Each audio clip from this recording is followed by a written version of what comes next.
जय गुरु जी। शुक्राना गुरु जी। सारी संगत को जय गुरु जी। संगत जी, आपको पता है हमें डबल ब्लेसिंग्स कैसे मिलती हैं, हमें डबल खुशी कैसे मिलती है? तो चलिए एक आंटी जी का सत्संग सुनाती हूँ जिसमें उन्होंने इस बात को बहुत अच्छे से बताया है। ये सत्संग पूरा जरूर सुनिएगा, आपको बहुत अच्छे आंसर्स मिलेंगे। तो चलिए आंटी जी का सत्संग सुनाती हूँ।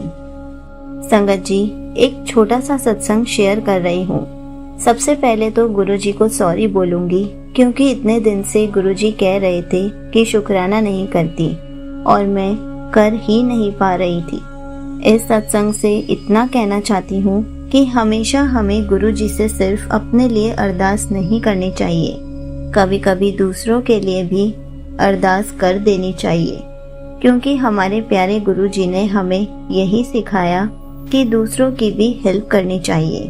कुछ दिन पहले मेरे ऑफिस की एक लेडी वॉशरूम की क्लीनिंग कर रही थी और वो 2-3 दिन से बहुत उदास दिख रही थी। तो मैंने पूछा कि क्या हुआ है।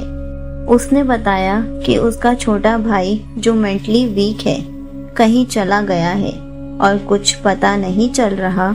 उसकी मम्मी और फैमिली का तो रो रो कर बुरा हाल है, ना ही वो लोग खाना खा रहे हैं। उन्हें डर था कि उसके मेंटली वीक होने से कोई उसके साथ कुछ गलत ना कर दे। वो बेचारी अपने पति के शराबी होने से बहुत दुखी थी। अपनी मम्मी के पास बेटे को लेकर रहती थी। मुझसे उसका दुख नहीं देखा गया। उसी दिन मैंने शाम को गुरुजी से अरदास की कि गुरुजी, वो बेचारी तो पहले से ही परेशान है अपने पति से, प्लीज उसके भाई को वापस भेज दो। अगले ही दिन गुरुजी ने मिरेकल किया और अगली सुबह उसका भाई अपने आप वापस आ गया, वो भी बिल्कुल सही सलामत। उसने जैसे ही मुझे बताया, संगत जी, मैं बता नहीं सकती कि कितनी खुशी हुई। मैंने गुरुजी को लख लख शुक्राना किया। तो मैं आपसे यही कहना चाहती हूँ कि जब भी आप सबको मौका मिले प्लीज किसी की हेल्प जरूर करें। यहीं पर आंटी जी का सत्संग समाप्त होता है। संगत जी, देखा आपने, गुरुजी हमें कितना नरम दिल बना देते हैं।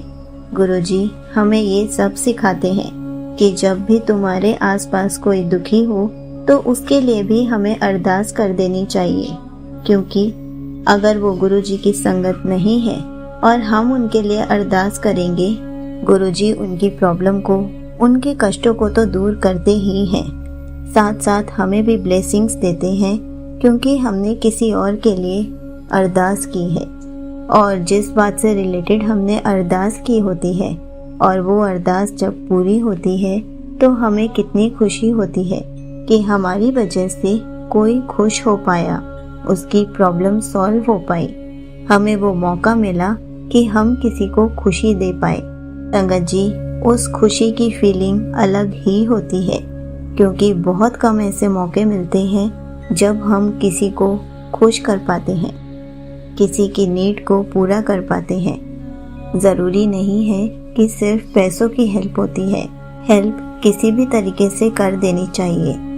बस सामने वाला अगर हमारी वजह से खुश हो तो हमें ज़्यादा खुशी मिलती है कि हमने अरदास लगाई थी, गुरुजी ने मेरी अरदास को जल्दी से पूरा कर दिया।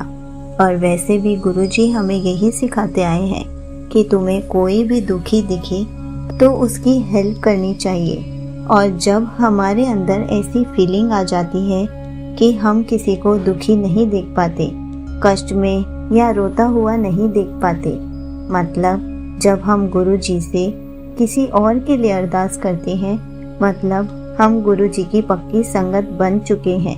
गुरुजी हमारे अंदर इतने चेंजेस कर चुके हैं कि हम किसी को भी दुखी नहीं देख पाते हैं, किसी को भी कष्ट में नहीं देख पाते हैं और जल्दी से गुरुजी से उनके लिए अरदास कर देते हैं। तो कोशिश कीजिए, आपके आसपास कोई भी दुखी है, कोई भी किसी भी कष्ट में है, तो गुरुजी से अरदास ज़रूर करें। हम अपने लिए तो रोज़ अरदास करते हैं, कभी किसी और के लिए भी अरदास करके देखें। जय गुरु जी। शुक्राना गुरु जी।